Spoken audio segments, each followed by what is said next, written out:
mbokk yi salaamaaleykum njaboot gi salaamaaleykum ñuy am mbégte di leen dalal fii ci biir kër gi xew mi dafa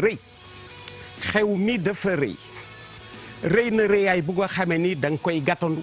On est exactement à 1 mois léegi de la coupe du monde 1 mois exactement jour pour jour rëy na rëyaay bu nga xamee ni da nga koy gàttandu dalal ko gunge ko te boo ciy dugg moom coupe du monde de football ñu ngi jëm ci 28e édition te boo ciy dugg sopp nañu fa ñu jógee ba léegi nga delloo si ñi nga xam ni ñoo dégg ndam 1930 ba ñu ngi nii jëm 2018 ñu ni mooy po mi gën a rëy ci àddina si li ko mandargal moo di 1930 ba léegi day gën di rëy rek coupe du monde de football 1930 ba léegi day gën di rëy ki nga xam ni mooy papay coupe du monde di le français Jules Rimet ni ko inventé fa mu tëdd tey bu gisee lii dana ni sama invention fédéré na àddina bi ñu tëgg ko 1930 ba léegi te kat li mu niru ni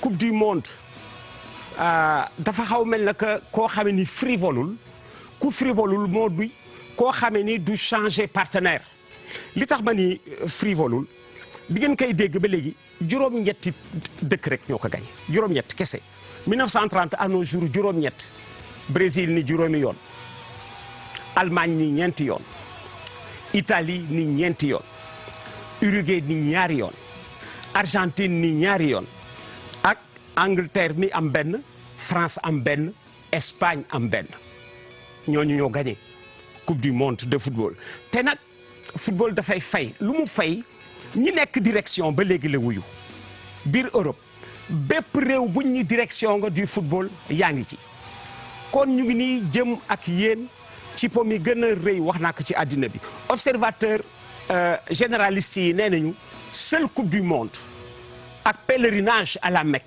moo mën def lii dajale loo xam ne àddina bi yëpp dañuy am les yeux rivés fii ci biir kër gi L'Obs TV di ko ganale mu nekk suñu première coupe du monde de football première dafay rëy première dafay mag ñu ciy waxtaan ak yéen moom laa wax ni dañ koy ganale on est à 1 mois 14 juin on est aujourd'hui le 14 mai 14 juin ouverture et buñ koy ubbi ma ànd ceeg sama ay confrères yi ngeen xam ni ku ci nekk ba mu dalee di ànd ak coupe du monde du tey de kenn du ni guléet Charles Faye groupe Futur Média Alassane Sène ñu koy ganale l'observateur ku ko am jël ci liggéey bu mag Bakary Traoré ci L'Obs TV ci record moom it ñu koy ganale Babacar Ndaw Faye ci journal bu mag bi nga xam ni ma nga ne ci rue 15 angle ak Corniche observateur Cheikh Tidiane Diaw mook Mamadou Ndiaye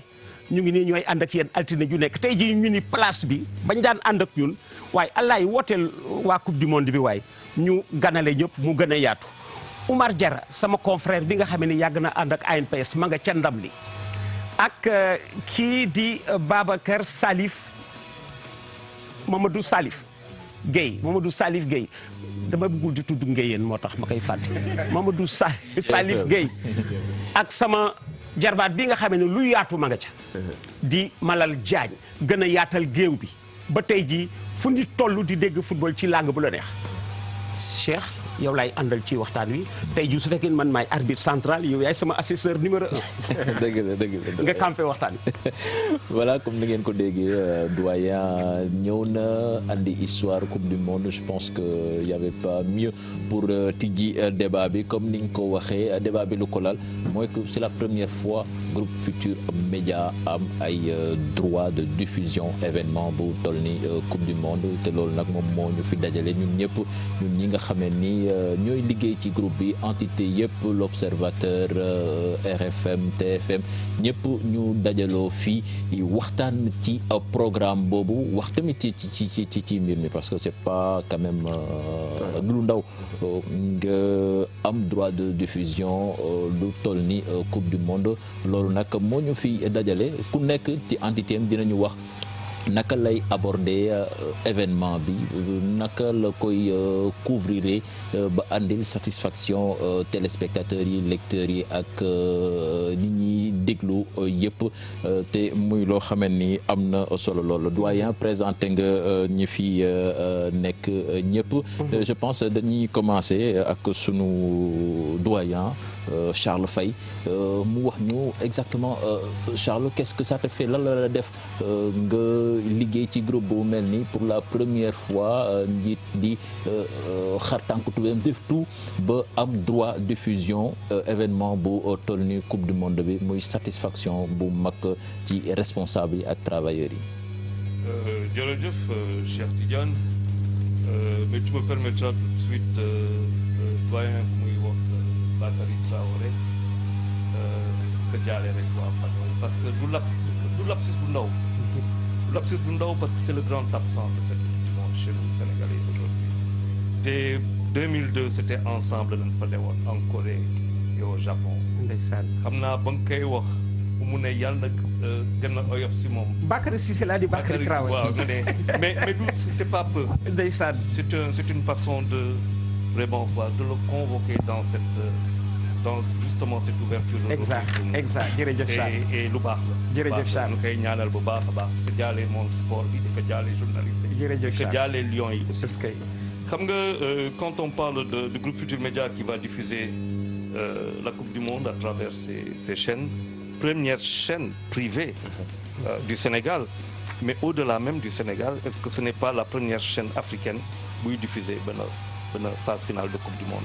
defe naa bu ñu demee ci analyse c'est une information de taille que nous avons. qui montre quoi qui montre que c'est vrai que dafa am toujours des dañuy teg ay contraintes ci kaw chaîne privée yi parce que il y a des normes à respecter il y a des normes à observer ainsi de suite mais loolu tam bu amee ça veut dire que par ailleurs il y a des faillites qui font que ces chaînes privées ne peuvent pas acquérir les droits de retransmission parce que les investissements ne sont pas là ou parce qu'on leur a pas donné les fréquences ak yu demee noonu alors affaire bi lan la mooy mbégte kontaan trop pour cette affaire qui est une première. qui est une première dañ siy kontaan bu baax a baax. maintenant le plus dur a été fait par le président du conseil d'administration qui s'est impliqué dans cette affaire xeex bu baax a baax. lu si des nag mooy que match yi am nañ ko. maintenant il va falloir être compétitif beneen match. mooy am ko war a finir programme yoo xamante ne daf koy def pendant ay match yoo xamante ne moom satisfaction loolu et un journaliste boo xamante ne c'est comme sa chaîne bu koy def. Voilà justement doyen Assane L'Obs TV commencé ngeen ko yéen a ngi diffuser ay championnats européens événements yu mag yu ci mel ni NBA finale bi tout ça ñu ngi koy gis foofu te lu toll ni coupe du monde bi tamit nara daw ci seen chaîne naka ngeen koy préparer en tant que rédaction. ñu daaneel ñu nuyu ñëpp déjà kontaan ci dalal bi ñuy dalal aussi ci kër gi. parce que comme ni nga ko waxee L'Obs TV mooy li mujj a judd ci kër gi ak Bakary mi toog sama record. mais damay wax ne li tax mu judd ci jamono bi judd na ci waxtoom. coupe du monde bi aussi ci chaîne privée muy ndoorteel ñëw na ci waxtoom. parce que aussi comme ni ma ko waxee kenn mënoon na ñëw en 2010 fekk ñu nekk Afrique du Sud Sénégal absenté. mu ñëw 2014 bi ñu nekkee Brésil Sénégal absenté mais mu ñëw moment bi Sénégal dellu see coupe du monde soxal sénégalais yi yitteel sénégalais yi et tamit comme ni ñu koy waxee àdduna dox doyen Laye Diaw tudd na Jules Rimet ba muy def coupe du monde xëy na su amee ñu doon diffuser match yi bëriwul woon li ñu dox yëpp aussi télévision nationale yi comme li Charles wax ñoom ñoo ko doon def tey privé xataraayu ba bokk ci. ba di jox sénégalais yi choix wu qualité loolu mooy li sénégalais yi mérité fekk équipe bi di dellu si ci mondial 2002 demoon nañu xaj na dañ doon dem ci aventure xamuñu woon fi ñu jëm mais tey xam nañu fi ñu jëm ndax mos nañ fa dem mu yëg si daal ci waxtoom loolu nag tax aussi L'Obs TV bi door a ñëw du tax du tere mu màgg moom tamit à temps. dina màgg dina ci bokk moom normalement 32 matchs yoo xam ne en direct yu confirmé donc tous les matchs du Sénégal ba ci match yi gën a rëy et chaque fois que Sénégal joué am na benn team boo xam ne ñoom Charles bokk nañ ci ñoom Bakary bu tudd les observateurs ñoom lii seen rôle mooy observer avant pendant après ba nga xam ne lépp lu war a mun a nekk luy information ci coupe du monde parce que télévision loolu lay jëriñ. télévision di nga gis li bal bi di def mais li nga ci soxla mooy leneen la nekk ci ginnaaw ak liñ ci war a xam ak liñ ci war a wax ci fànn boobu nag ni ko responsable bi Seydou Kalit góorgóorloo ba man mii personnellement mu ne ma kaay gunge ñu ci waxtu boobu amul lu dul am mbégte ak contenté di promettre sénégalais yi ne incha allah ci chaîne bi su ngeen seetaanee di ngeen xam ci football lu bëri. voilà moom sax on l'aura au téléphone ci kanam Seydou Kalidou coordonnateur de l'Obs TV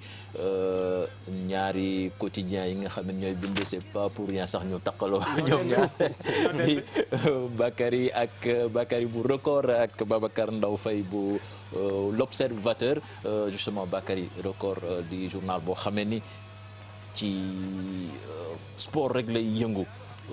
Coupe du monde bi un événement qui vient à son heure mën nañu wax ni yéen tamit au niveau du record yan disposition ngeen jël pour couvrir événement bi. waaw disposition yi je pense que maa ngi nuyu ñëpp di remercier ci invitation bi disposition yi particulièrement dañoo tàmm au niveau du record dañoo tàmm gunge équipe nationale Sénégal jour yi bu ñu nekkee en regroupement tout comme bu ñu nekkee seeni club. am nañu ay journalistes yi nga xamante ni ils sont en contact avec tout le monde te boobu ba léegi nag yàlla ñu ngi ñuy suturaal di ñuy may ay exclusivité ay informations de première main bi tax tey record pour a positionner dans l' espace médiatique sénégalais. donc coupe du monde bi je pense que comme doyen waxoon na ko en prélude si début discours am donc compte à rebours bi commencé na.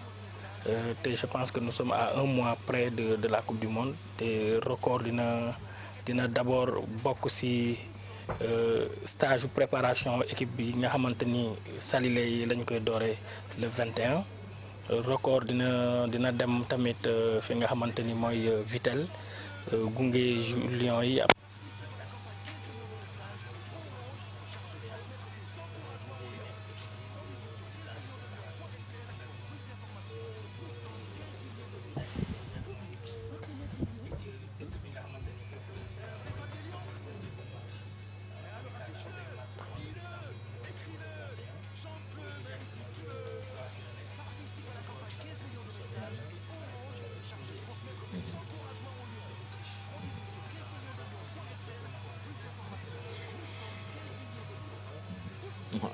Bakary naa dellusiwaat ci yow parce qu'on a quelques problèmes de micro avec toi lu may ñëw ci Babacar Ndaw Faye l'Observateur tamit yàgg nañ bay seen waar ci sport bu Sénégal yàgg gunge équipe nationale bu Sénégal événement bu toll nii tamit ci ñëw yéen waa l'Observateur ñuy xaar ci yéen couverture bu am solo comme ni ngeen ko faral di amale. Merci Cheikh Tidiane maa ngi remercier di nuyu sama naataango yi nekk ci plateau bi di nuyu téléspectateurs yi ak lecteurs u support u groupe Futurs Médias yëpp ni nga ko waxee l'Observateur effectivement yàgg nañ ci yoon boobu et puis au-delà même de l'équipe nationale du Sénégal je pense que coupe du monde bi passé déjà Sénégal qualifié wul woon mais terewul woon l'Observateur demoon na déjà avant coupe du monde bi on a fait le Cameroun dem defi Côte d'Ivoire pour dire que un peu cet aspect de quotidien numéro 1 du paysage médiatique du Sénégal ñu ngi ko fas yéene gën a dëggal ni ñu ko defee woon ci coupe du monde yoo xam ne Sénégal nekk fa woon donc tey coupe du monde boo xam ne Sénégal daf ci nekk am ci ñu yaakaar ci mu joué ci wàllu bu am solo ci lay suñu taxawaay aussi war cee gën a dëgër et puis ni ko groupe Futurs Médias tàmm defee on va génne aspect yu bëri yu ànd ak couverture coupe du monde mais au-delà parce que coupe du monde dafa am dimension boo xam ne weesu na football kese et dinañ évertuer wu am présence boobu et que dina dépasser un peu la rédaction, le desk sport, mais c'est pratiquement toute la rédaction du journal qui sera mobilisée en tout cas pour offrir à nos lecteurs ñu am en tout cas mën a gunge équipe bi sur tous les aspects, mais au-delà de équipe Sénégal, les autres équipes africaines yi nga xam ne ñu ngi ci tournoi bi. Et pour ces 64 matchs xëy na lu bari la bariwul ci durée bi boo ko étalé, mais il y a tout ce qui est autour de cette compétition qui sera très importante pour ñun daal. Voilà ñu progressé doyen dem ci IGFM. IGFM ñoom tamit ci lañ bokk muy site internet bi nga xamee ni ay information de premier choix lay jàllale. Salif yéen tamit ñu ngi leen di xaar ci mbir mi bu baax. waaw asalaamaaleykum maa ngi d'abord ñu toog ci plateau bi ñu téléspectateur Télé Futurs Médias damay rafetlu aussi jotaay bi comme ni nga ko waxee Diaw je pense que bon comme tous les supports du groupe ñun aussi de notre côté teg nañu ay matukaay yi nga xamante ni pour fas yéene nañu yoo xamante ni day mën a accompagner équipe bi lu jëm si coupe du monde bi. bon déjà li ma mën a wax mooy commencé nañ ko depuis bu ñu nekk à J-100 comptoir bi démarré na depuis quelque temps. ñu ngi ci ba fi may waxee nii sax instant bi comme dañu am droit aussi pour droit de diffusion comme ni nga ko waxee sànq on a prévu une couverture spéciale boo xamante ni déjà bon l'envoyé spécial qui sera sur place bon dina am liggéey boo xam ne daf ko fay def bu wuuteeg bu ñi nga xamante dañuy nekk fii beneen liggéey boo xamante ne fii lay nekk à Dakar maanaam bon rédaction bi yëpp la ñuy mobiliser pour mën a def couverture bu spéciale celui qui sera sur place moom day toppatoo lépp lu jëm si wàllu équipe nationale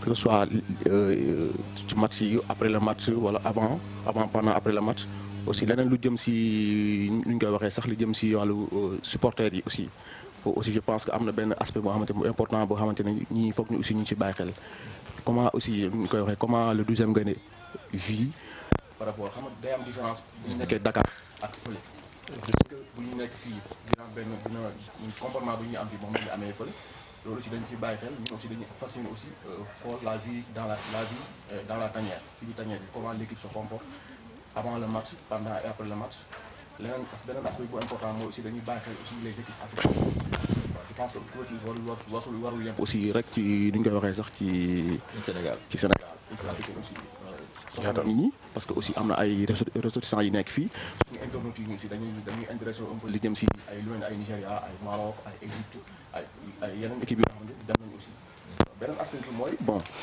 li jëm si rédaction bi nga xamante dafa am ku fiy des ñuy des fii ñoom beneen li tâche yu ñu leen di jox mooy li jëm si maanaam juste am na sujet yu ñu tourné fii avant le match maanaam on descend sur le terrain dem xool recueillir avis sénégalais yi ñoo xam ne un peu joxe seen avis si selon adversaire bi ñu nar a dajal soit on va avoir un technicien mu wax ñu wala ñu dem dugg si terrain bi xool sénégalais lan lañ xalaat ci adversaire bi nan lañ gisee match bi yooyu yëpp dañ ci IGFM fasciné na ko def maanaam li ma bëgg wax foofu rek mooy maanaam dañoo mobiliser rédaction bi on a sorti les gros moyens pour mën a pour def une couverture bu spéciale loolu la ñu fas yéene def. beneen aspect bi aussi bu nga xamante ni bon on a pris ça en compte mooy li jëm si ressortissants yi nekk fii c'est nos adversaires c'est sûr que ici il y a les Polonais il y a des Colombiens il y a des Japonais waaw on a prévu aussi chaque match dem xool seen fu ñuy daje seen biir xool comment je pense que Salif yaa ngi dem mais duñ la bàyyi nga dévoiler stratégie bi yëpp quoi waaw avec la concurrence aussi je pense que en gros xam nañ ni mu war a demee voilà noonu lay demee voilà bon dañuy dem suñu waa ji notre ami la moom dañuy wax xam nga dañuy wax mondial bi ñu koy seetaanee RFM pour seen slogan bi puisqu'on dit que RFM ça s'écoute et ça se voit nan la ñuy seetaanee coupe du monde bi ci RFM. mais comme d'habitude gannaaw ba mu nuyoo gars yi yëpp am mbégte ñu toog parce que mën naa wax ne c'est le desk sport de groupe Futurs Médias. moom moo toog fii bon ñun RFM ñoo ngi waaj ci njàppandalu suñu ay njiit ak ci ndimbalu doyen di coordonner ak moom am na yoo xam ne nas nañu ko am na organisation boo xam ne aussi taxawal nañu ko tàmbali nañu ko déjà ak benn émission boo xam ne teg nañu ko. du ñàkk fii ak semaine bi am na yeneen bagage yoo xam ne war nañu ko génne pour dem ci coupe du monde bi buñ ci yeggee itam am na ci yeneen programme yoo xam ne ak défini yoo xam ne dinañu seet ñu koy organiser ba auditeurs yi gis seen bopp ci coupe du monde bi am na ay nouveautés yu bëri yoo xam ne nas nañu ko te bu ñu ca yeggee daal ci dañu koy ndax boo jëm ci combat doo wax sa stade. dëgg jërëjëf Malal Mamadou xam nga ne ñun tamit am nañ ci wàll te mën nañu wax ni sax yëf yi commencé yàgg ngeen ko commencé surtout ci émission bi sport à la une ak reportage yi était une fois yi ak maître du jeu yi ak Mame Fatou Ndoye mais je pense que TFM ñoom tamit am nañ ci wàll bu mat sëkk ci coupe du monde bi. effectivement Diaw comme ni nga ko waxee noonu moo am ci fii ci mën naa wax ni groupe Futurs Médias mais xam naa ni sas bi dina diis ndaxte waxal TFM dafay xaw a métti trop waaye gannaaw ba ma nuyu yéen ñëpp yéen ñi nekk ci plateau bi nuyu ñi nga xamante ni suñuy doyen lañu ñun nag comme ni ñu ko duñu des ginnaaw télévision Futurs Médias depuis bi nga xamante ni Sénégal bon mën naa wax sax ci éliminatoire yi nga xamante ni seen télévision Futurs Médias day déployer équipe à chaque fois di topp li nga xamante ni mooy équipe nationale bu Sénégal nu mu gën a sore voyage nu mu gën jafe ñi nga xamante ni mooy télévision Futurs Médias dina déployer benn équipe yóbbu ko mu ànd ak équipe nationale ba mu jur lii di qualification yi sànq ki nga xamante ni mooy Babacar wax na ko mooy télévision bu nga xamante ni wala groupe bi nga xamante ni dafay topp football wala sport ci bu Sénégal participé wul sax kon nag bu Sénégal participé dafay nekk li nga xamante ni luy gën a yaatu la fii nag ak suñu émission sportive commencé nañ ko déjà Dia wax nga ko léegi moo di il était une fois yi nga xam ne commencé nañ ko dem ci kër Lions yi ñu nettali ñu un peu seen parcours fi ñu jaar seen xale di wane ni xëy ñu xëy rek mel nii maanaam xëy ñu xëy rek toll fi ñu toll nii dañoo am fu ñu jaar seen parents yi parfois ñu dégg ci ay témoignages yu émouvants yi nga xamante dañ koy jot te loolu yëpp pour gën a wane Sénégalais yi gën leen découvrir loolu ñi nga xamante ne mooy joueurs yi nga xam ne ñooy ne équipe nationale bu Sénégal ak yeneen yi nga xam ne waajal nañ ko ci compétition bi nga xam ne mën nañ jàpp ni comme ni ko Père Laye Diop waxee compétition bi gën a mag ci wàllu football en tout cas télévision Futurs Médias narul des ginnaaw di leen remercier rek di wax ni li nga xamante ni mooy li groupe Futurs Médias def mooy nar a diffuser li nga xam ne mooy coupe du monde bu 2018 mën nañu wax ni liggéey bi nga xamante ni télévision Futurs Médias yàgg na ko def wala groupe Futurs Médias yàgg na ko def payeur bi moo nekk nii bu ñu demee ba mu nekk première chaîne bi nga xamante ni moo nekk fii ci Sénégal comme ni ko Charles waxee wala Afrique sax bu war a mën a chaîne privée bu war a mën a diffuser li nga xam ne mooy coupe du monde en tout cas gàcce ngalaama lu ñu jukkal la bu ñu jéglool Sénégalais waaye tamit Sénégalais am nañu benn jukkal bi nga xam ne wax nañ koo jox li nga xam ne mooy groupe Futurs Médias. Voilà je pense qu'en attendant doyen ñuy jot Seydou Khalidou coordonnateur bu Obs TV Bakary dañuy dellusiwaat ci yow parce que sànq da nga am problème. Bakary Cissé micro. waaw Bakary micro bi j'espère que baax na. waaw donc waaw maa ngi doon wax ni bu soobee yàlla journal record du des ci ginnaaw dinañu gunge équipe bi fi nga xamante ni mooy Saly déjà dem si joxe drapeau bi nga xamante ni cérémonie de remise de drapeau bi nga xamante ni président de la République moo ko war a présider. dinañu gunge équipe bi tamit si stage bi nga xamante ni moom la war a amal fi nga xamante ni mooy Vitel après Vitel dinañ ko gunge le 31 mai Luxembourg pour match amical bi après dañuy continuer ak équipe bi fi nga xamante ni mooy Osijek mooy Croatie après ànd ak ñoom dem ba fi nga xamante ni mooy Autriche à partir de foofu nag la ñuy dem maintenant comme Malal nu mu ko waxee mënuñu dévoiler suñu stratégie yëpp mais il faut dire que on va continuer à servir nos lecteurs bu soobee yàlla lecteurs yi dinañ mel ni ñu ngi ci biir tanière bi parce que dinañ leen may coulisses yi rek exclusivité yi même waxtaanu avant match yi sax dinañ ne buñ ko mënee dinañ ko may incha allah.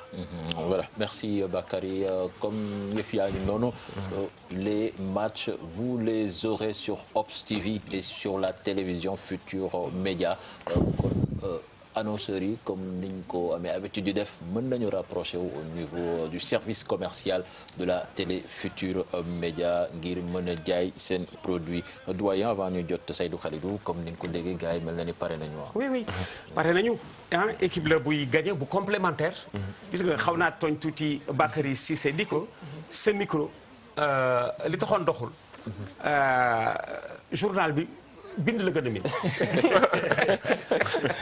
comme journal bi bind la gën a miin moo taxoon micro bi doxul alors gis nga dañu constituer une équipe bu nga xam ne nag dafay jaamu soxla nit ñi bi ma déggee tout à l'heure Malal yëkkati kàddu moom laa ci gënoon a yërëm parce que li tax ma yërëm ko trop moo di rajo bi dañ ko sas rajo bi dañ koy nekk léeg-léeg nit ñi en semaine dañ ñuy woo nu ñu match yu Real bi match Barcelone bi nga comprendre que parce que dafay nekk jour ouvrable nit ñi liggéey am na ñu nga xam ne reportage bi moo leen duggee ba ñu àgg seen kër.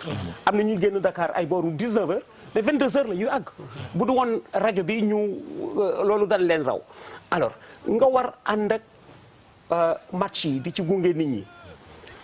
boo amee weekend sax di nga xaw tane dina xaw tane parce que léeg-léeg soo amee weekend nga di bon comme gaa jàng kër ga ñu ngi koy seetaan mais bu dee semaine 5 jours yëpp da nga war di gunge nit ñi moo tax liggéey la bu metti mais équipe bi ñu amee nii mën na yonu lu ci nekk Charles Faye du ñàkk léeg-léeg ñu ni que ñëwal ci rajo bi Charles parce que ku ko min la ci loolu la doore dañu am équipe bu complémentaire trop Assane Sène bi def na déjà coupe du monde de football je suis content de le voir venir chez nous l'Obs TV Assane parce que man su ma doon sélectionneur naa la sélectionné pour coupe du monde bi faf nag nga ñëw avant coupe du monde bi kon on est prêt on est d'attaque pour rek gunge nit ñi ci lépp ñi ci bureau yi ñi ci atelier yi ñi ci chantier bi ku ci nekk fa nga nekk toog fa daañu la fa fekk. voilà kon yéen a ko dégg kon le coordonnateur de l'Obs TV ba léegi on l'a pas au téléphone mais heure bu disponible rek on va le prendre léegi kon dañuy dugg ci. jaaw bëggoon naa la wax ni xëy na man ak yéen ay concurrent la ñuy nekk ndam li aussi dafa ñëw pour def couverture. non naa doon ñëwaat ci yow sax naa doon ñëwaat ci yow sax dañuy ñëw de dinaa xeex yéen ñi may bëreel bëri nañu nag waaye amul solo. jërëjëf voilà comme ni ñu ko waxee léegi avant ñuy jot le doyen Seydou ñu ñëw ci li ñu ñor mu équipe nationale bu Sénégal naka la mën a def ba am participation bu am solo bu mucc ay fële ca Russie ñun ñëpp loolu la ñuy xaar ñun ñëpp loolu la ñu bëgg te jamono ji fii ak ñetti fan wala ñeenti fan entraîneur bi nar na siiwal liste 35 joueurs n'est-ce pas loolu la voilà léegi fi mu nekk nii avant ñuy dugg ci loolu waaw nee nañ ma Seydou mi ngi ci ligne bi allo Seydou Khalidou coordonnateur de l'Obs TV l'on me fait signe que mi ngi ci ligne bi bonsoir monsieur Khalidou. Bonsoir. Allô. Bonsoir. La Diao, bonsoir tout le monde. Allô. Oui, je vous entends. Allô. Oui, je vous entends. Oui, monsieur Seydou Khalidou, bonsoir. Bonsoir. Bonsoir tout le monde. Voilà ñëpp a ngi lay fu muy wuyoo Paris Paris. waaw doyen nee na fooy wuyoo. Khalidou foo nekk Russie déjà wala Paris. man maa ngi Paris pour l'instant. voilà Seydou comme débat bi posé nañ ko fii joxe information bi ni groupe Futur Média am droit retransmission coupe du monde bi à travers l'Obs TV ak TFM ñu leen laaj rek yow déjà nga wax ñu ci processus boobu nan la demee ba yëf yi mën a sotti nii tey jii. D'accord. Processus bi moom processus bu simple la parce que Econet mi nga xam ne que ñoom moom quiz yi ñoom ñooy détenir droit footwear maanaam en clair ci Afrique subsaharienne donc ñoom en général ñoom ñooy joxe les contrats footwear moom la RTS par exemple am sur le Sénégal léegi nag quiz du sport Sénégal mi nga xam ne que Youssou Ndour moom moo ko moom à 51%. Beneen pourcentage bi Econet moo ko moom ñooñu tamit la FIFA jox autorisation approbation pour ñu nekk deuxième diffuseur ci Sénégal en partenariat ak l'Obs TV ak TFM voilà nii la mbir mi demee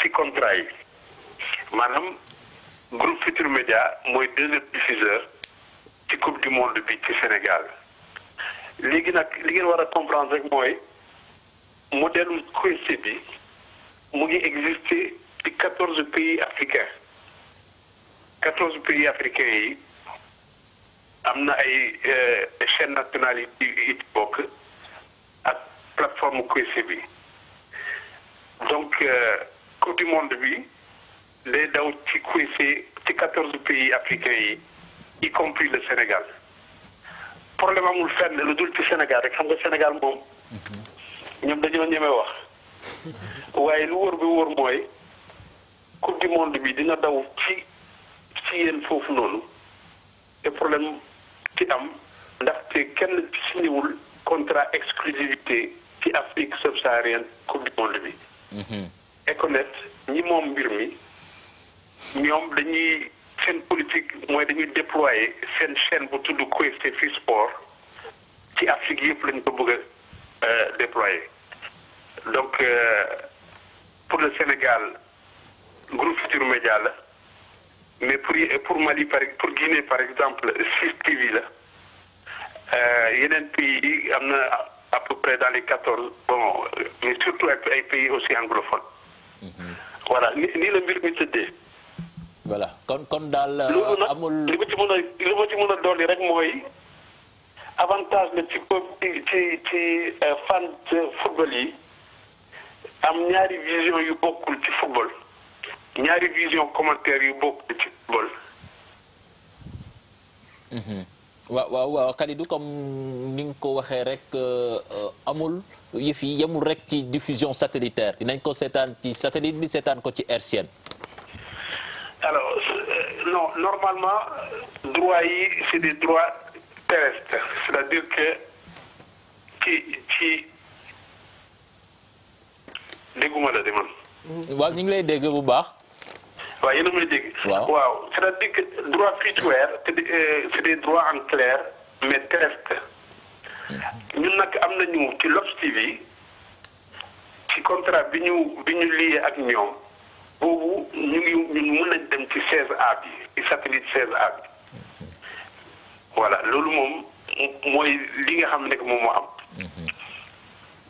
Voilà, je pense que doyen li mu expliqué leer na kon daal mi ngi noonu téléspectateurs yi annonceurs yi ñoom ñëpp mën nañu jublu ca groupe Futurs Médias TFM L'Obs TV ngir jaay seeni produits Charles Faye bon je pense que explication yi leer na maintenant amul dara luñ ci lam-lamee.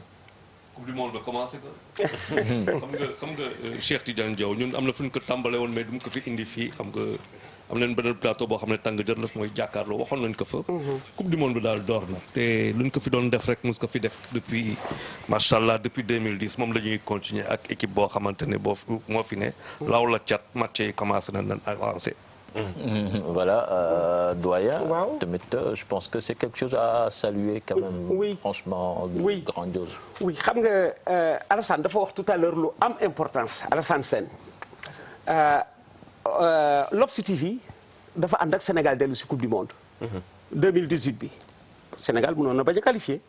mu tombé ak L'Obs TV faf nag L'Obs TV ñëw fi ka Sénégalais yi soxla ba tax na à un mois de l'ouverture buñ ci ubbee waxtaan wi nit ñi ci seen bopp daañu ñëw à nous pour du ñu diis seen soxla c'est bien que ñu waxtaanee que un mois avant parce que gis nga nit ñi ñoom ñëpp directeur de programme lañu ku ci nekk directeur de programme nga moom laay wax tout à l'heure naan jour semaine fu mu la fekk rek di nga dajeek sa match. et c'est déjà très bien pour groupe bu toll na que groupe bi juddu barkeel coupe du monde bi di opportunité parce que nag lu ñuy tëgg benn yoon ñeenti at yu nekk benn yoon ñeenti at yu nekk moom la wolof di wax benn bëj dafa war weex. et comme ñu ngi nii di ci jublu un mois avant gëm naa ne daañu am temps pour finir liggéey bi déglu nit ñi liñ ci gën a bëgg annonceurs yi am nañu temps fekk si ñu ci ñoom it niñ ko bëggee parce que ay partenaires la ñu essentiel. voilà Assane. je sais pas ndax est-ce que Seydou mu ngi toujours en ligne. je pense wala dem kiiwu ma ko woon de libéré gu ma ko woon. bu fekkee ne mu ngi toujours en ligne. dafa wax lenn lu am importance déjà. dafa wax droit yi Econet moom après wax FIFA autorisé deuxième diffuseur donc loolu tamit c'est am na importance parce que football mondial FIFA moo ko ŋànk lu ñu ciy wax ñoom ñoo koy wax ñooñ bu ñu demee ba autorisé mooy li nga bëgg a doon seetluy lam-laamee loolu jeex na mais. pour dellu si ci beneen aspect bi parce que aussi su ma doon Seydou wala man ma mel ni moom mun nañ ne am nañ droit coupe du monde bi am nañ 32 matchs après mun nañ aj suñuy tànk commencé toog di walis mais non continuer na di liggéey ba fi mu nekk nii le premier match amical Sénégal Luxembourg am na droit yi et su ma juumul en exclusivité pour diffuser ko fii ci Sénégal en direct donc mu ngi continuer di liggéey loolu mooy wane na comme ni Charles wax match bi commencé na coupe du monde bi commencé na il faut faire comme les Bakary topp équipe bi seen préparation xam fan la ñu toll loolu yaa ngi ko laaj ci sa conducteur déjà mais wax Sénégal yi déjà balaa ñuy commencer mondial bi 31 mai match amical contre Luxembourg mun nañ ko gis ci L'Obs TV en direct et en exclusivité. Voilà Seydou balaa ma lay libéré je pense que il est parti comme ni nga ko waxee Sénégal Luxembourg boobu nañ ko mën a seetaan fii au niveau du groupe Futurs Médias muy match TFM ak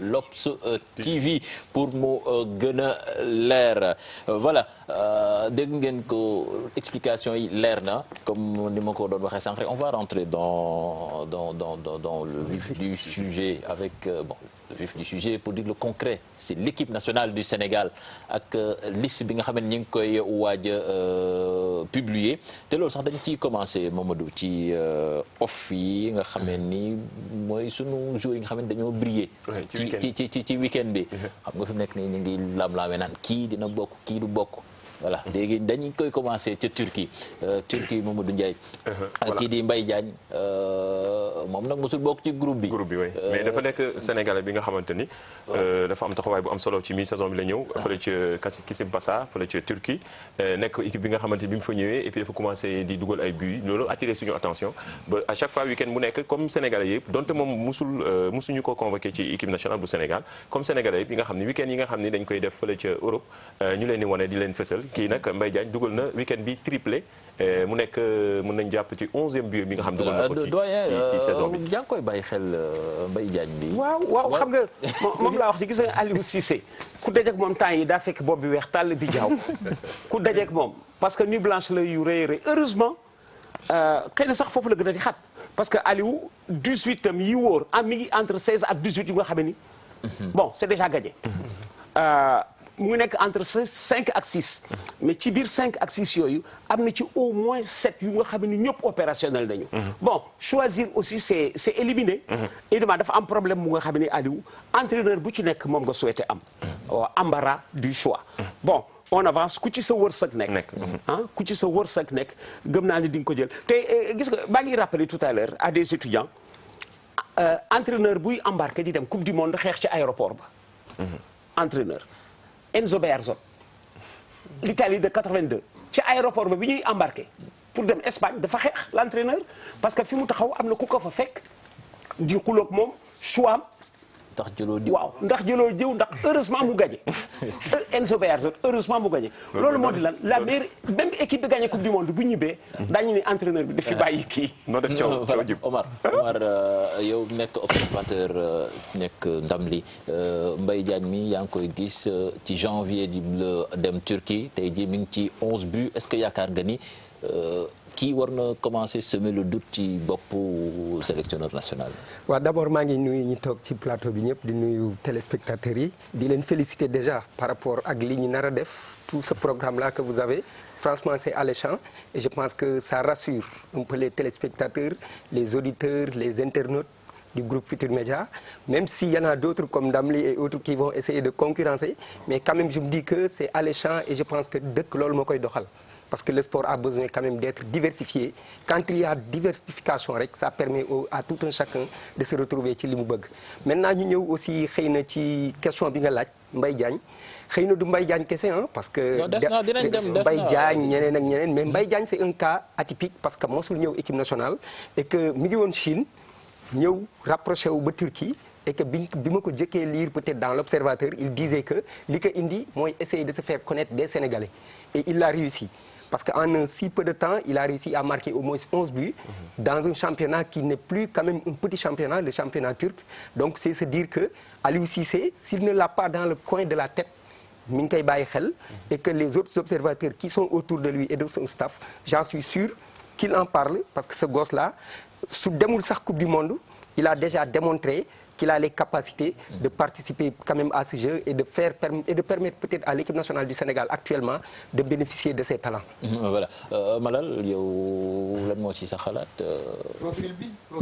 profilu Mbaye Diagne parce que bu ñuy xool si attaquant sénégalais yi foog naa ni ki nekk deuxième division Angleterre Famara Diédhiou la xawoon nuróol profil de jeu attaquant de pointe bu njool bu am doole bagarreur ba pare techniquement aussi il est pas mal mais foog naa ni comme que dafa ñëw Turquie mën na gën a liggéeyaat pour ne pas mu yàkkamti moom mën na liggéeyaat ba gën a affirmé wu parce que on est en 2018 ñu ngi jëm coupe du monde on est en 2019 Sénégal dafa war a qualifier coupe d'Afrique xale la te am na ci ñenn ñoo xam ne même bu ñu demee coupe du monde foog naa ne c'est ça la dernière compétition bu ñu def équipe nationale donc na def temp bu mu yàkkamti. Salif yow gis nga ko ci 35 yi déjà 35 yi waxuñu. non je pense pas que mu bokk ci 35 yi peut-être lenn lañu mën a wax un peu mooy moom d'abord sa performance am c'est à saluer d'abord pour sa première saison dans le championnat turc lu ñu saluer la mais pour man bon li tax ma ne mënul bokk ci 35 yi déjà bon gars yi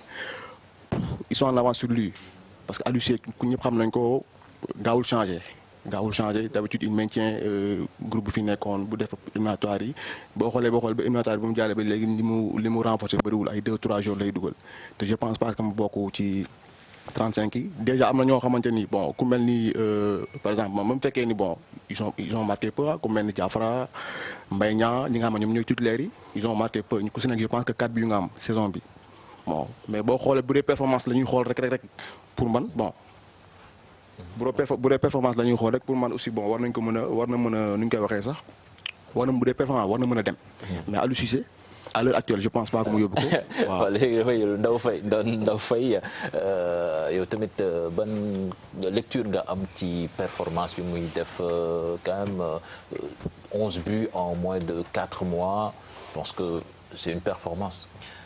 Je crois qu'il a surtout dafa li mu réussir surtout li gën a métti mooy c'est un défi qu'il avait fait je me rappelle bi ñu koy jël interview muy jóge Chine peut-être ñu bëri ñu ngi doon wax ne mais kii moom xanaa fu mu jógee bay kii ak affaire mais c'est un jeune boo xam ne il a un parcours assez atypique jaar na Juve jaar na Chine ñëwaat Turquie te jaaroon na fa avant mu fa dellusiwaat donc il nous avait dit damay dem Turquie pour wane sama bopp pour en peu de temps pour su ma mënee am possibilité accrocher une place en équipe nationale et pour moi c'est une ambition boo xam ne joueur bu ko amee c'est déjà salutaire.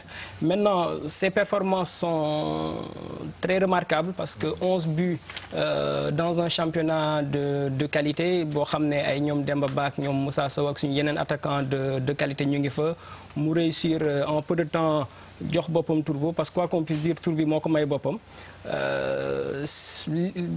bu doon performance kese en tout cas je pense que wane na loo xam ne mën na am légitimité bokk ci sélection maintenant comme on dit sélection nationale dafay am yeneen critères yeneen yu bëri yu entrer en jeu il y a une sélection qui est là depuis longtemps je ne sais pas ndax temps bi mën na ko permettre parce que mosul ñëw équipe nationale mën na ko permettre mu pas mu adapté wu sax parce que joueur yi moom je pense que fu ñu la woowee moom di nga mën a adapté wu mais ndax sélectionneur bi am na en 2 ans il a pu constituer un groupe boo xam ne am na ay joueurs yoo xam ne ils ont pu faire lui donner satisfaction yi nga xam ne mais comme il a dit la sélection n'est pas fermée même si pour peut-être 18 joueurs à peu près wala près d'une vingtaine de joueurs à peu près il a une idée de ñan la mën a dem ak yooyu je pense que il lui reste peut-être une chance en tout cas de faire partie peut-être des 35 maintenant à partir des 35 lu nekk mën na xew parce que coupe du monde aussi comme on dit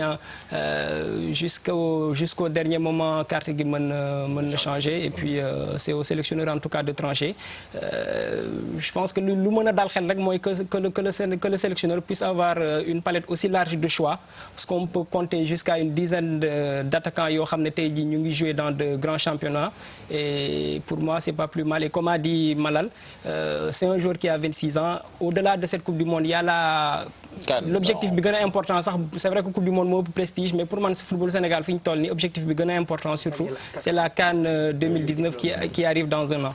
Voilà dañuy des Turquie ba léegi à part Mbaye Diagne ci week-end bi tamit Demba Ba dugal na. oui effectivement dugal na comme ni mu koy defee moom tamit dugal na son 7e but ak équipe am bi di Gaziantep moom Demba Ba moom tamit gannaaw ba mu ñëwee Turquie pour relancer waat après blessure bi nga xam ne amoon na ko Demba Ba dugal na ci week-end bi 7e 7e but am fële ci championnat turc. Voilà 7e but doyen Demba tamit. waaw ñu bari ñu ngi koy. waaw xam nga méritam teel na ni sama xel dañul ci dem encore à la coupe du monde.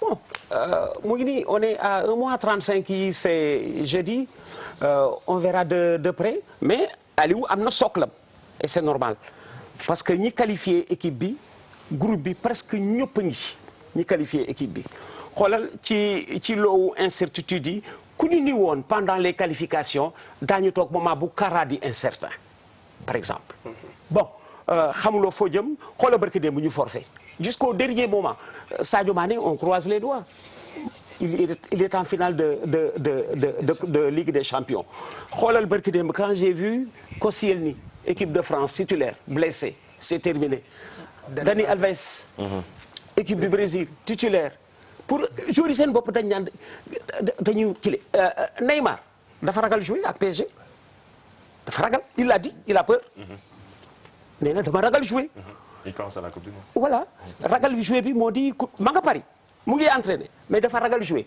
alors que peut-être le dernier match du PSG doon na baax ci moom ak public bi parce que dafay nekk lu koy rapproché parce que les Parisiens sont sûrs que dafa bëgg dem su participer ci dernier match bi dana am lu bari lu mu réparé mais nee na dafa ragal.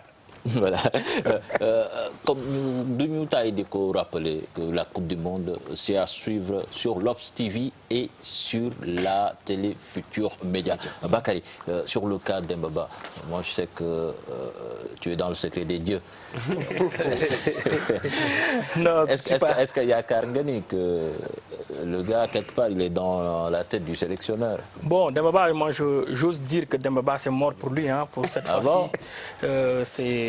Il a grillé son joker quoi parce que Demba Ba il ne faut pas oublier que c'est un joueur atypique bi nga xamante ni c'est le plus doyen le plus ancien plutôt de l'équipe il est là depuis le 2007 mais depuis 2007 ba léegi Demba Ba c'est le joueur l'attaquant le moins prolifique même si bu fekkente ni sax il n'a pas joué il a le moins joué aussi pourquoi cela parce que il faut ñu essayer de convoquer un peu l'histoire parce que Demba Ba tous les entraîneurs qui se sont succédés à la tête de l'équipe nationale du Sénégal Demba Ba à part Amara Traoré dafa am chaque fois rëkk-rëkk ak entraîneurs yi surtout que moom sa santé déjà physiquement il n'est pas prêt parce que Demba Ba au lendemain de chaque match il faut que mu toog 48 heures pour toucher au ballon donc là aussi day xaw perturbé système même temps jour donc effectivement moom la wax parce que c'était comme ça maintenant Demba Ba il ne faut pas oublier que il a eu des bisbilles avec le sélectionneur Aliou Cissé bu mu def premier match am au Havre le 28 mars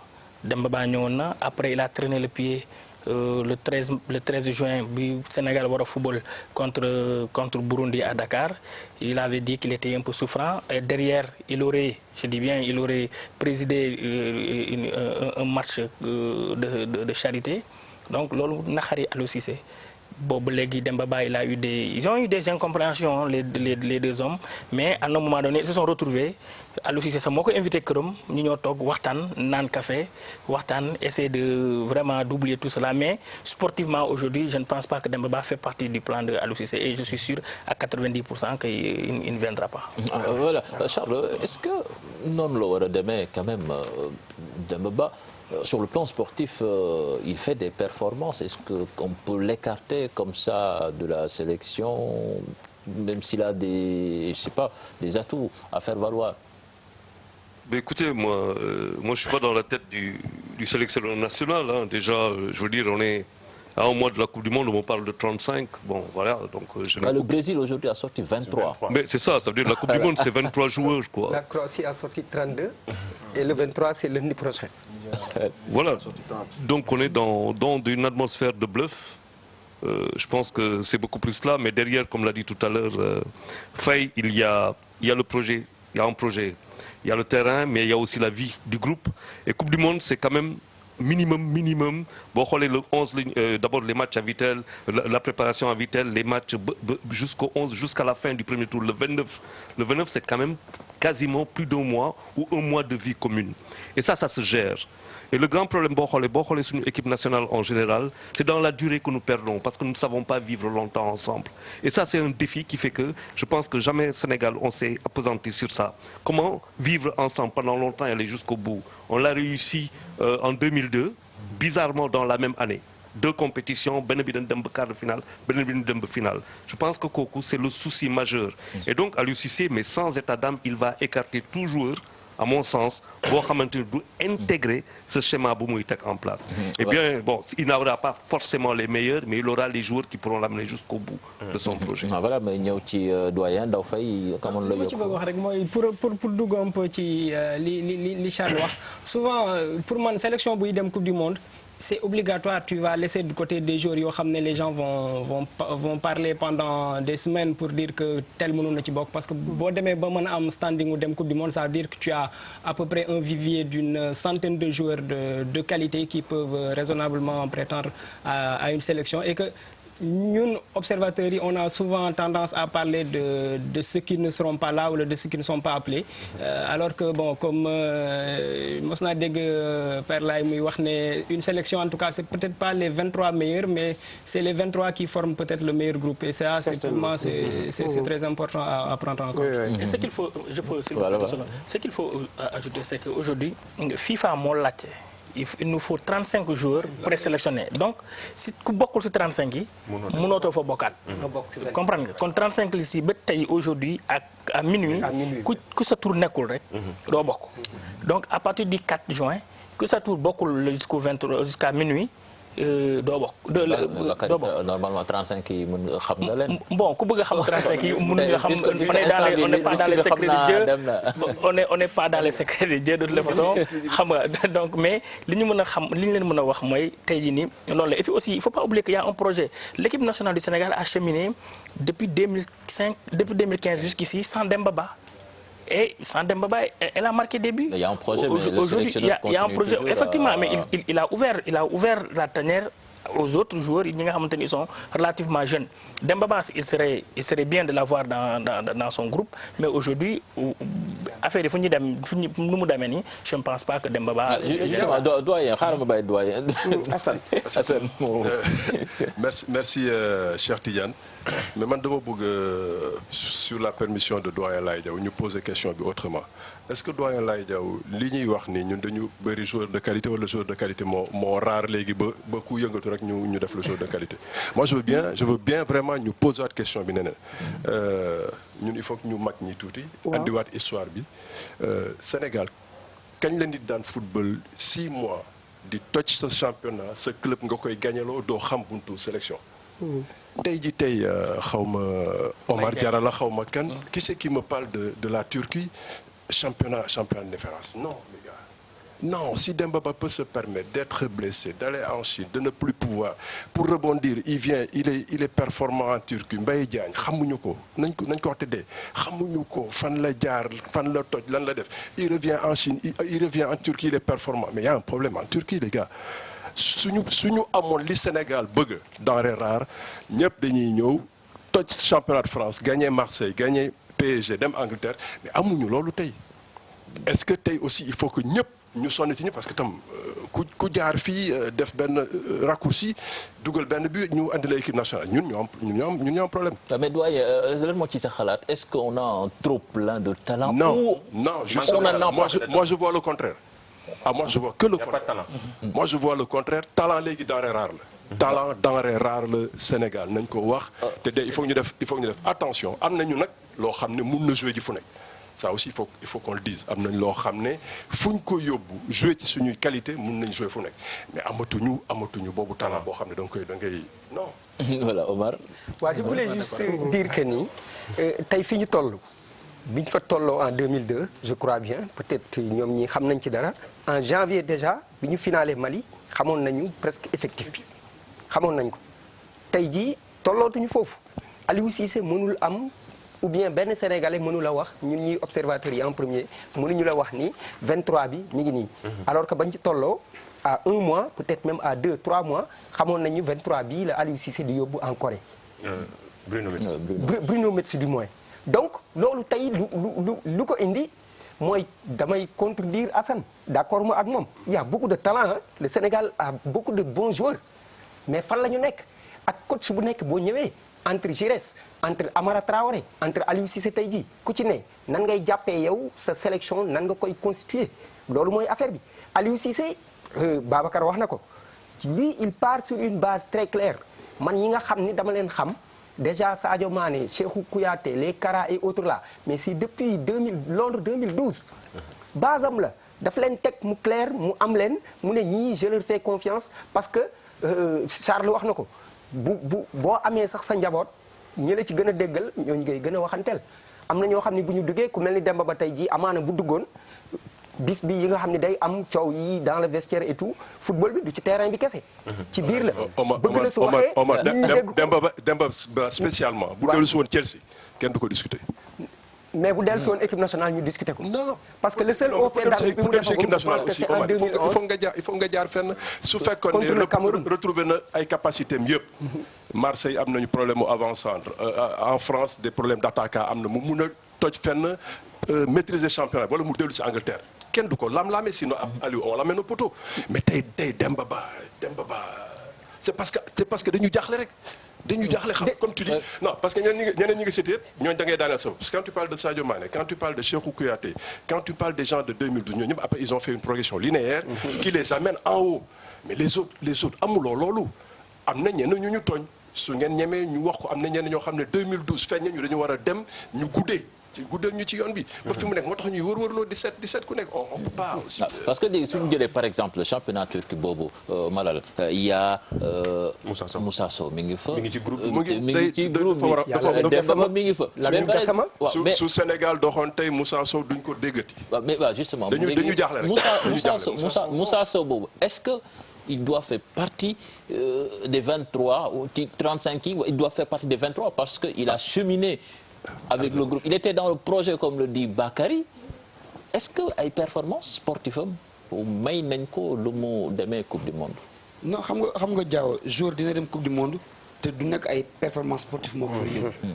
parce que day am ñoo xam ni. ay loolu est-ce que yoon la Malal. waaw parce que mbootaay moo gis mag daf ca baax. c'est le rôle dans le groupe. des fois da nga gis mag moo xam ni day nekk ci biir équipe bi di ñaw mooy puso bi sportivement da leen di gunge nii mais en réalité. moom mooy puso bi day partager expérience am partager sagesse am wan xale yi nga xam ne dañu am fougue am tempérament seen yoon man damay reporter match ak Ablaye léeg-léeg ma gis benn affaire dama koy topp ci dox Ablaye daf may doom fi ma toog ma xool ko mu ne ma lii waroo ko wax su ma bu ma man kese la dama koy topp ba mu jeex tàkk parce que pour man loolu mooy yoon bi mais daf may téye ni ma fii nga war a yem léegi nañu jaada dem feneen donc foog naa ni Demba Ba moom góoma ni war nañoo ci équipe nationale Sénégal dañu war a xool sénégalais yi gën a performant ci instant bii nii ñu yóbbu leen ci 35 yi ñi gën a performant Moussa bokk ci Moussa même bu ci bokkul dafay am rôle kon ab rôle Amara Traoré Diaw même fekkee ne sportivement il est pas au top day am rôle bu mu joué ci biir tanière bi léegi ci 35 yi da ngay fexe tam nga dugal ci xale yoo xam ni mag yi nga xam ne dañu am rôle boobu tey pour dem coupe du monde suñu leen génnee nga am xale yeneen yoo xam ne am nañu talent pour remplacer leen comme ay ci sant Diagne nekk Turquie Mbaye Diagne man su ma la ko Aliou Cissé damay bind ci liste bi Crépin Diatta yóbbu ko Vittel mu xool parce que daf lay obligatoirement dafay ñëw ak yeneen i xale voilà Salif mën na ci bokk waaw par rapport à Demba Ba bon je pense que man damay partager avis Malalan Demba Ba je vois pas pourquoi ñu war a déjà waruñu sax toog sax di wax Demba Ba déjà il n'est pas même fekk il a 7 buts pour man déjà am nañu fi nekk ñoo xamante ñoo ko ëppale loolu te waxuñu kenn am na koo xamante ku mel ni Famara Diédhiou on parle pas de lui alors il a 13 buts même si c'est en deuxième division Angleterre mais il y a foofu am na niveau au moins waaw Demba Ba comme bon on parle de lui on parle peu duñu wax ci moom lu bëri quoi je veux dire waaw par rapport ak moom boo xoolee comparaison am na ñoo xam ne ñu ngi fii ils sont meilleurs que Demba Ba pourquoi ñu war a toog Demba Ba le train la déjà laissé ici dépassé nañ ko bon bàyyi nañ ko fii gars yi pour man on doit viser nu ñu koy waxee feneen xool li ñëw si kanam mooy yeneen ñi nga xam ne ñoo gën a performant ñi fi nekk comme bon Mbaye Diagne bon comme Malal cité na ko léegi bon peut-être après quoi d'accord mais ñii fi nekk nii vraiment Demba Ba il n'est pas comment dirais-je il n'est pas plus performant que quoi. Bon, moi je pense qu'il faut éviter ces erreurs. Par exemple quand on regarde cette équipe nationale jouer c'est quoi ses fréquences, c'est quoi ses attaques récurrentes, c'est quoi ses statistiques.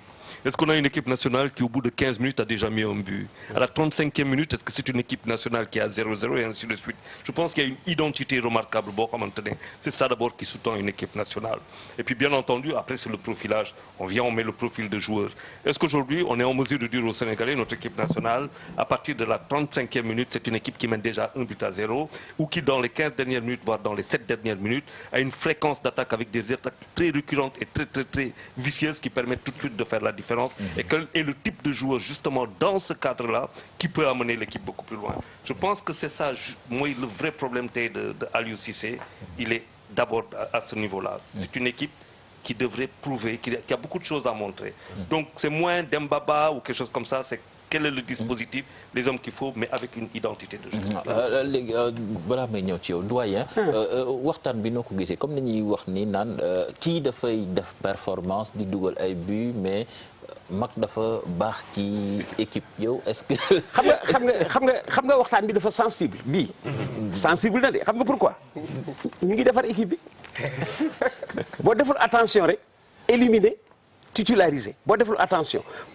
Demba Ba li fi jibagum nii cercle bi ñu toog gars yi éliminé nañ ko bari éliminé nañ ko waaw yu bari moo tax dafa sensible dafa sensible moo tax bon da ngay nekkagum li wóor moo di Aliou mu ñu fi génnee 23 yu gars yi dul critiquer et je crois que c'est ça notre richesse c'est ça notre richesse dama lay jox benn exemple dañu dem au Cameroun bi ñu amee Cameroun à Annaba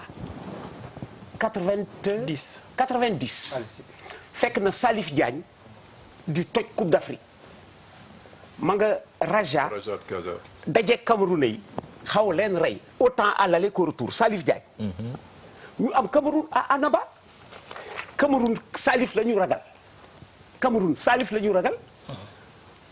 ma dajeek benn journaliste camerounais bu ma laaj Salif ci hôtel bi ma nekkoon ma ne que Salif nekku fi tuuti mu làqu fecc ndax daf ko ragaloon tuuti mu il était content et surpris ni ma comment se fait-il que Salif Diagne ak li mu ñu woon yëpp nekkul ci sélection bi ma ne que Salif était en balance avec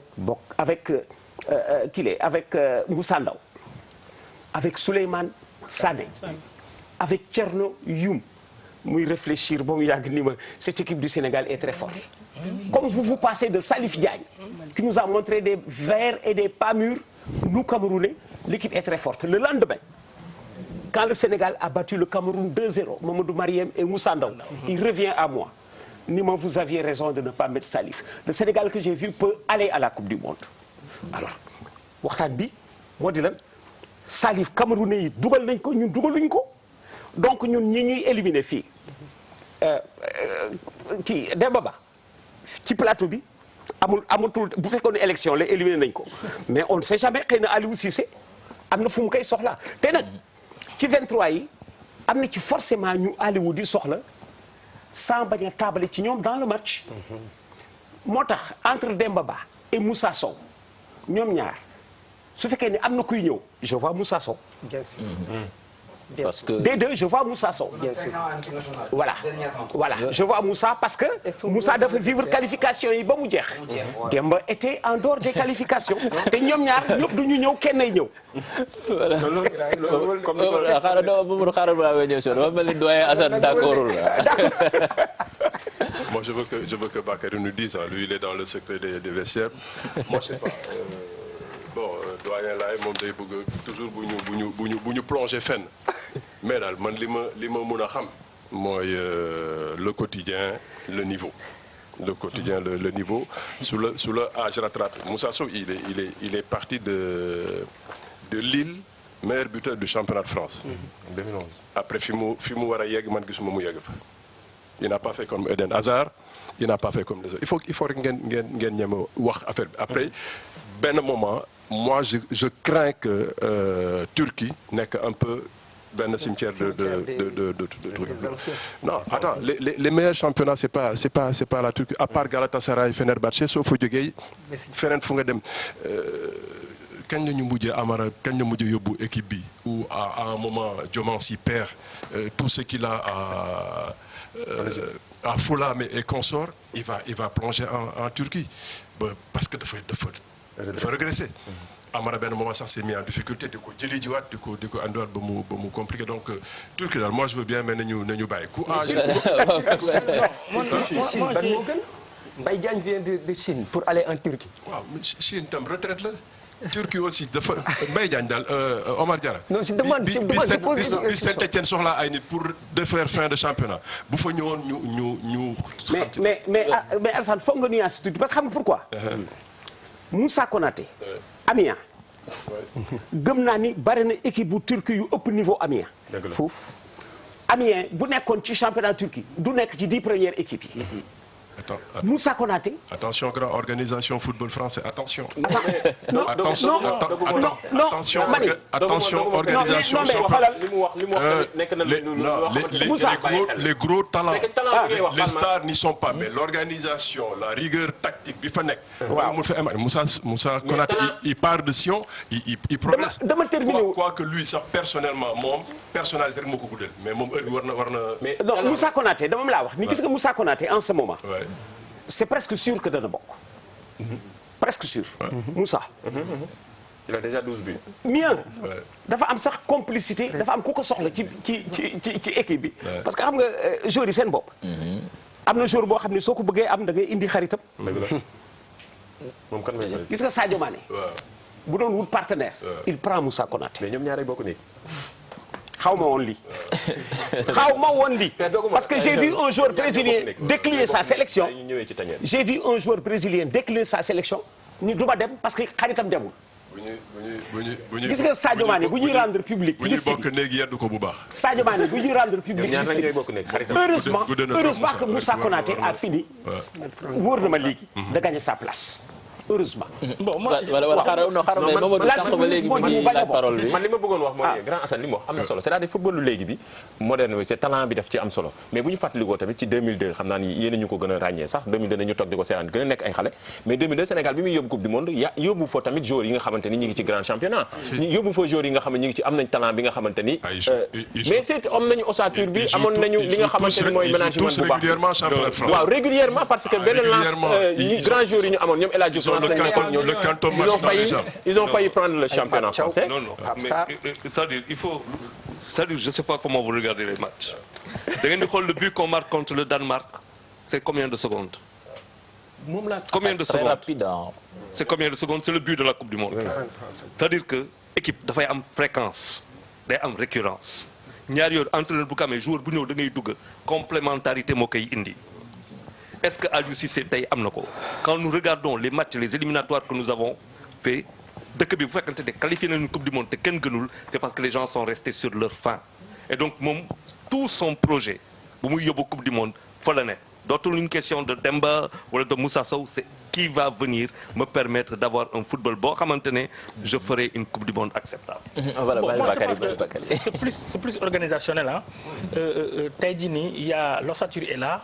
Aliou Cissé bi mu fi nekkee ba léegi il a utilisé 92% il a gardé l'équipe à 92% bu ñu defee calcul yi mais comme l'a dit Charles je pense que le problème il n'est pas personnel parce que si on doit personnaliser le débat le problème on va biaiser le débat. non mais Bakar je suis désolé foog ma tontu la parce que Coupe d'Afrique bi passé 11 Sénégal bi yëpp problème bu gënoon rëy. c'était le problème de l'avant-centre. Ouais, mais parce que là aussi c'était personnalisé. non là aussi attention non Mame Birame warul jouer. Moussa Sow moo war a jouer. lu jox Moussa Sow chance am. mais après on s'est rendu compte que l'équipe manque de tueurs devant. loolu waxtaanu mbedd la loolu waxtaanu mbedd la moi je dis une chose. aujourd'hui les joueurs boo leen di laajee ñoom yëpp benn 98% de ces joueurs là ñu demoon Coupe d'Afrique ils vont te dire notre avant-centre numéro 1 était Mame Birame Diouf pour plusieurs raisons. Mais l'entraîneur après il a reconnu que ci kaw am na fa problème. Attends Cheikh le problème c'est que non Cheikh non le problème Mbaye Niang ça c'est autre chose. Mame Birame Diouf je pense que ñëpp xamoon nañu ni psychologiquement il n'était pas bien bu muy dem Coupe du Monde bu muy dem Coupe d'Afrique mais si on revient sur le cas de Moussa Sow c'est un joueur qui s'était absenté en équipe nationale pendant 24 mois il revient top premier match mu dugal contrairement à ce que dit le doyen Assane moi je pense que Moussa c'est un renard de surface loolu ñëpp xam nañ ko te Moussa bu muy jógee Lille nekk meilleur buteur championnat France di dem Fenerbahçe boo jëlee les deux clubs Fenerbahçe et Lille, il y a rien à voir. Lille et Fenerbahçe était au-dessus de Lille. Quoi qu'on le dise. Maintenant, après, on peut dire qu'il y a un choix peut-être financier qui s'est posé. Aliou Cissé, il n'a pas failli parce qu'il a dit en conférence de presse, tous les joueurs qui voudraient revenir en équipe nationale, il faut qu'ils évoluent dans un championnat où on joue au football. Très bien. Donc pour Aliou Cissé, comme beaucoup de monde dans les championnats exotiques tels que la Chine ou encore non pas la Turquie, la Chine ou à Dubaï comme Moussa Sow, boo fa doon dugal 30 buts en 20 matchs, il ne te prend pas. Mais quand Moussa est revenu, il l'a pris et Moussa a donné raison. Aujourd'hui, Moussa, c'est le meilleur buteur sénégalais en activité, à part Henri Camara. Ça aussi. Il faut souligner ça. Mais quand le Non, mais Moussa, il marque des buts. Attention, il ne faut pas oublier aussi. Ça a venu. Il a encore marqué hier. Il a marqué hier. C'est-à-dire Moussa, dans le jeu ou bien sur pénalty?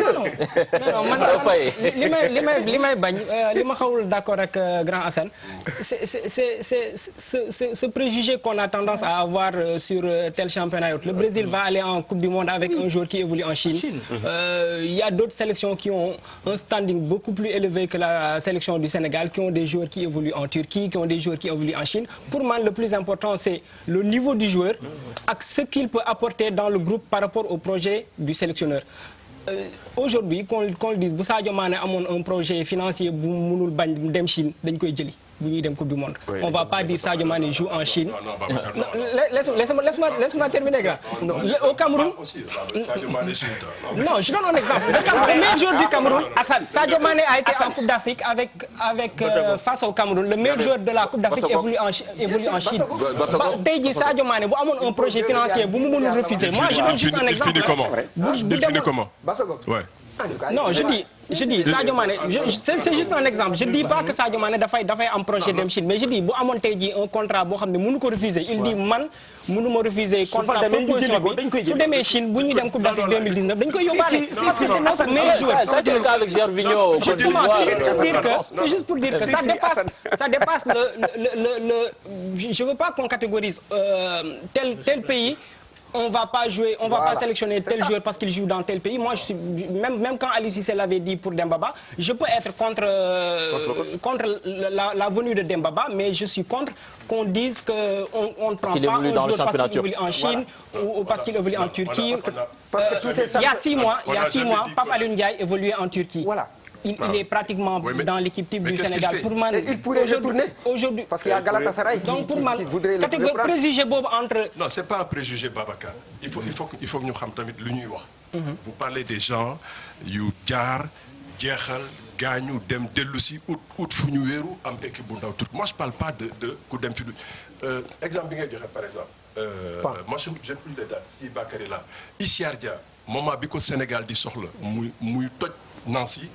Mais Issa Dia, quand il est allé s'enterrer entre la Turquie et Dubaï, mais après mënutuloo ko jëli ji. Après lui, son niveau il baisse. C'est pas dañu stigmatiser benn championnat, mais am na benn cursus boo xam ne, mais le gars il va plonger. Donc mënuloo ko Issa on l'a perdu. Moment boobu am na nit ñu alarmé wu bëgg woo ay mbokkam keneen parce que il se trompait et on le savait.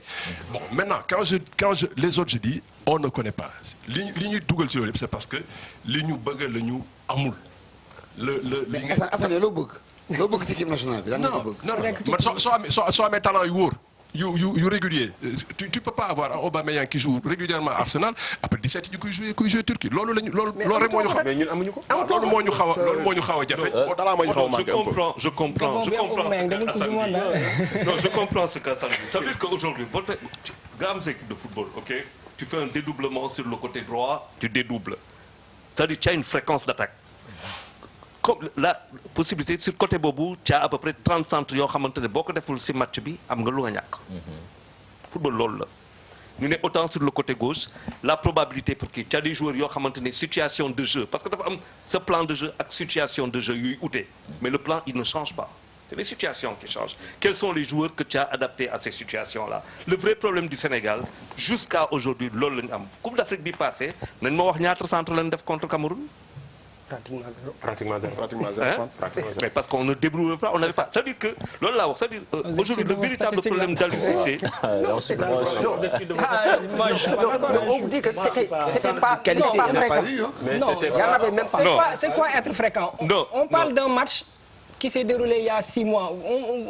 Il parle de centre, on peut pas donner un chiffre comme ça. Non, mais justement, mais attention, Faye, quand je le dis, je ne le dis pas comme ça au hasard. Hein. Je ne l'ai pas convoqué au hasard, je ne parle pas au hasard. Quelqu'un qui connaît le foot, qui le couvre quand même depuis des... Et puis ça me fait plaisir de voir Grand Camp d'ailleurs, depuis des années, depuis quand même des années pour avoir... Il faut comprendre, non, attention. Il faut aussi savoir quelque chose, ça veut dire, de nous tous qui sommes assis ici, moi d'abord j'ai un grand respect pour quelqu'un que j'ai vu jouer, avec qui j'ai joué aussi. C'est-à-dire, qui vous parle de vérité de terrain, parce que... Non, attention, il faut ça aussi. Ça veut dire que quand tu joues, quand je regarde Aliou Cissé, Demba Ba ou d'autres joueurs, il va dire, moi j'ai un problème de cohérence. J'ai un problème d'ensemble. Vous imaginez, vous lui prenez un problème d'individu, lui il a un problème de jeu. C'est-à-dire, maintenant, quels sont les hommes? C'est ça, à la Coupe du Monde, quand on va aller, nous, on a tendance, on montre à l'adversaire ce qu'on fait. mais ba léegi entraîneur bi mi ngi wër di def prospection. Mais parce que il a envie d'avoir ce jeu. Et ce jeu, pour qu'il puisse l'avoir, c'est-à-dire, boo toogee di décompter, xam nga que nous ne sommes pas une équipe qui fait le jeu. Nous sommes une équipe qui se déploie en contre-attaque. Et on doit attaquer sur les 6 secondes, dans les 5, 6, 7 secondes, dans le camp adverse Dougal. On n'a pas ces joueurs-là. Donc ceci peut expliquer le 3-5-2 qu'il était en train de rechercher. Absolument. Ce 3-5-2, non, c'est pas possible. Aliou ne va jamais jouer avec ce 3-5-2, c'est pas possible. Non, il ne faut pas oublier aussi que, je pense qu'un jour, j'en ai discuté avec Charles dans son bureau, aujourd'hui c'est le contexte. Le contexte, parce qu'Aliou, il s'est fait superviser par ses adversaires. Et donc, tout le monde sait qu'Aliou ne va pas jouer avec ce 3-5-2 parce que ce système a été plus que chaotique au Havre. Les latéraux, c'est possible, hein? Quelqu'un comme Salif Sané, il joue, il est bien avec ce système. Karambodj, il est bien avec ce système. Khalilou Koulibaly, il est bien avec ce système parce qu'en Italie, ça fait partie de la tradition italienne. Mais quand on l'a joué contre la Bosnie-Herzégovine, tout le monde a vu que le Sénégal a pêché sur le plan défensif. Les latéraux, ils montaient, ils ne savaient pas à quel moment ils devaient aller à l'abordage et à quel moment ils devaient replier pour défendre. Donc aujourd'hui, si on joue ce genre de système à la Coupe du Monde, on va à la ramasse. Voilà.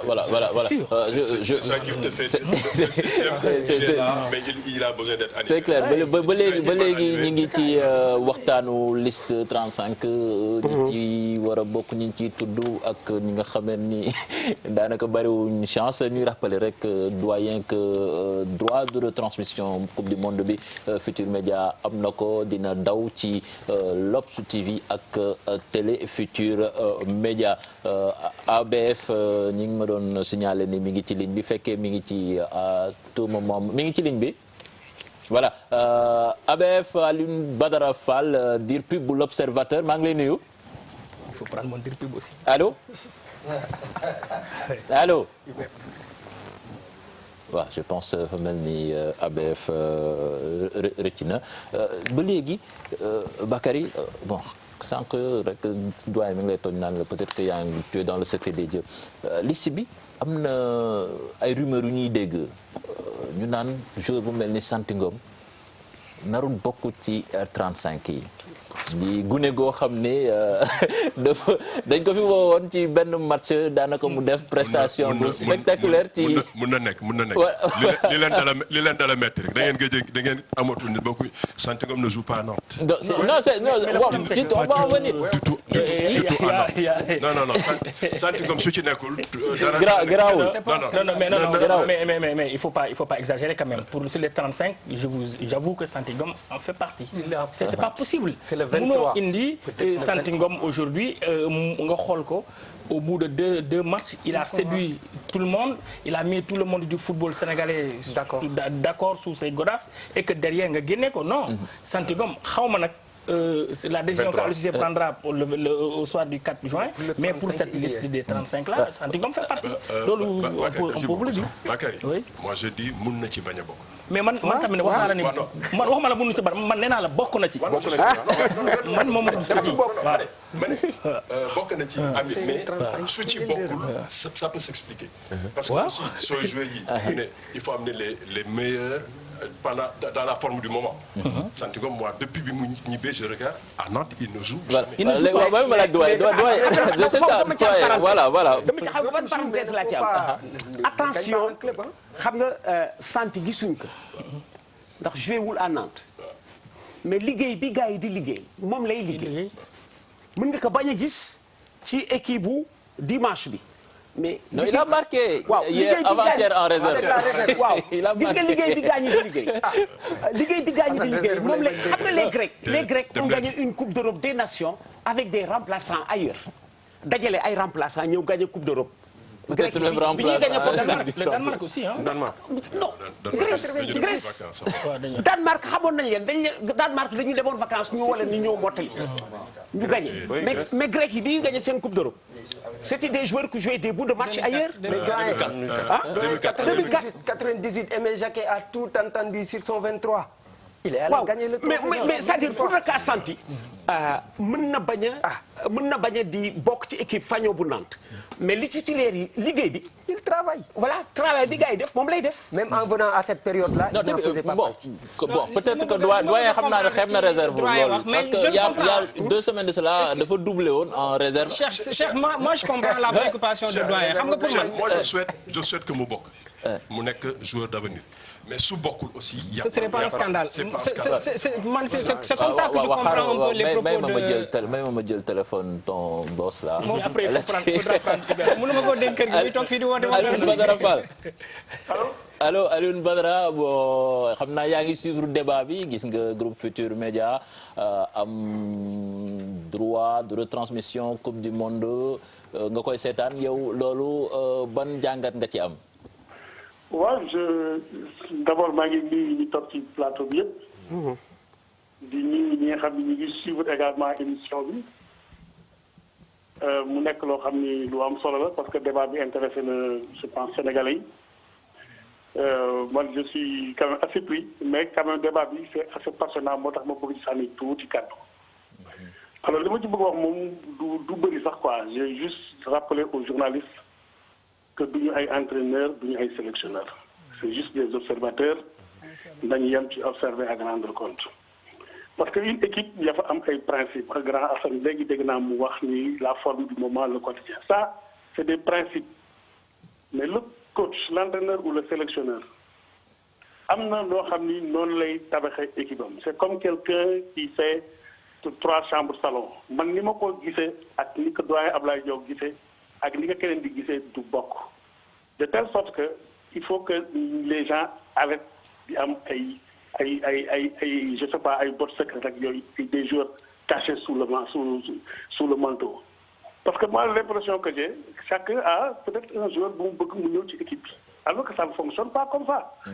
L'entraîneur am na benn ligne de conduite depuis le début il est avec un groupe xam na à peu près que ni moom il a 18 joueurs yoo xam ni dina leen yóbbu c'est clair dans sa tête il reste maintenant quelques places à prendre on met en avant certains joueurs d'autres on les éclipse et je pense même c'est même à dessein à la limite il faut que aussi nit ñi ñu donner joxe les bonnes informations les bonnes informations mooy tous les joueurs qui jouent ñu leen di wax ni ñii ñu ngi jouer mais tu vois quelqu'un qui fait un bon match on le dit et puis ñu éclipse keneen ainsi de suite.